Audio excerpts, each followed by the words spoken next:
سکتا کہ اس کے دل میں کیا پیدا ہوا ہے، اور اس کے علاوہ تو کوئی اور جان نہیں، اس کے سوا کوئی اور جان نہیں سکتا کہ کسی نے انسان کو پیدا نہیں کیا ہے۔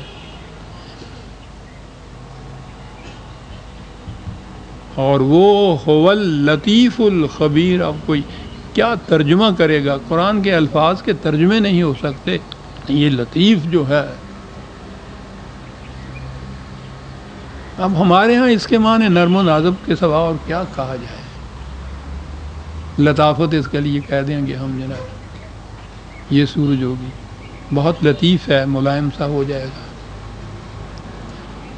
یہ ایک وہ سٹل سی ایک چیز ہوتی ہے انگریزی زبان کے اندر، وہ کہ جو بظاہر محسوس نہ ہو لیکن محسوس کر لیا جائے۔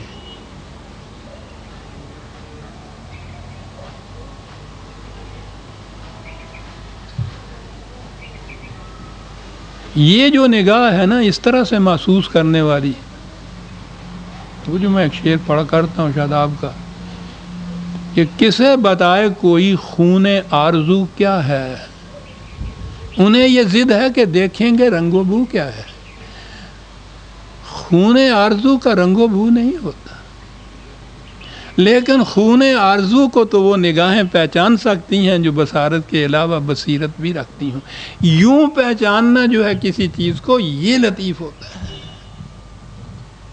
رنگ و بو سے خون آرزو نہ پہچانے، یہ پہچان لے کہ ہاں آرزو کا خون ہوا ہے۔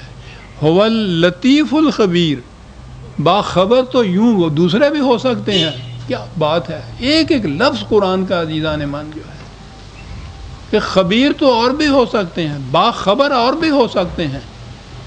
یہ جو لطیف ہونا ہے نا، یہ ہے چیز کہ جو نگاہ ایسی ہونی چاہیے، اور یہیں سے یہ بھی چیز آ گئی ہے کہ جو قرآن کے مطابق عدل کرنے والے ہیں وہ حد انسانیت کے امکان انسانیت کے اندر ان کو اللطیف بھی ہونا چاہیے،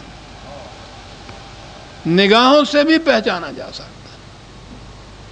قرآن نے جو کہا ہے کہ ایسا انداز ہو کہ یعرف المجرمون بسیماہم، کہ مجرم اپنی پیشانیوں سے پہچانے جائیں۔ یہ نگاہیں ہوں گی نا، قرآن سے یہ فراست پیدا ہو جاتی ہے مومن کو۔ وہ جو ایک حدیث نبی اکرم صلی اللہ علیہ وسلم کی ہے، چمکتی ہوئی ہے، مومن کی فراست سے دھرو، کہ وہ اللہ کے نور سے دیکھتا ہے، اور اللہ کا نور تو قرآن ہے نا، قرآن کو نور کہا ہے اس نے۔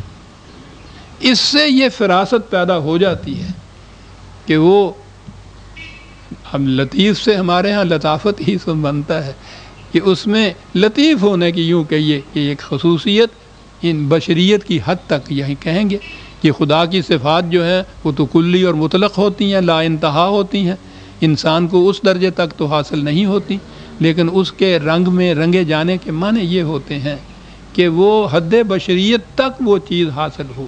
اور یاد رکھیے جس فرد میں یہ حاصل ہوتی چلی جائیں گی وہ مومن بنتا چلا جائے گا، اور جس معاشرے میں، نظام میں، مملکت میں یہ چیزیں حاصل ہوتی چلی جائیں گی، صفات خدا بندی حاصل ہوتی چلے جائیں گی، اس کو اسلامی نظام کہیں گے، وہی قرآنی مملکت ہوگی۔ سورہ الملک کی آیت 14 تک ہم آ گئے، 15ویں آیت سے ہم آئندہ لیں گے۔ ربنا تقبل منا انک انت السمیع العلیم۔ شکریہ۔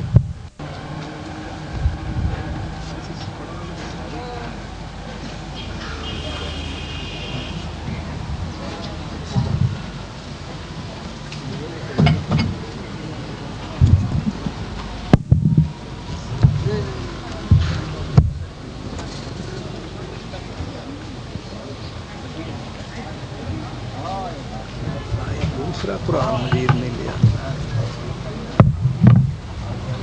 یہ سفید ہے، اس کے نیچے جو گراؤنڈ ہے نا، میں نے دیکھا کہ اس میں وہ بڑی میلی ہے، اس میں ابھرے ہوئے لفظ نہیں ہیں،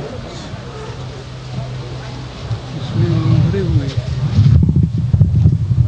اور قرآن مجید دیکھ رہا ہوں جس میں وہ سفید زمین ہو ابھر جائے، میں دیکھ رہا ہوں کچھ اس کا اثر پڑ جاتا ہے۔ ویسے ہی پہلے ہی وہی ایسے کاغذوں پہ تھا، ویسے ہی میرے پاس پتہ نہیں وہ 30 برس سے ہے تو وہی بڑے اس میں ریفرنسز لکھے ہوئے ہوتے ہیں میرے۔ لیکن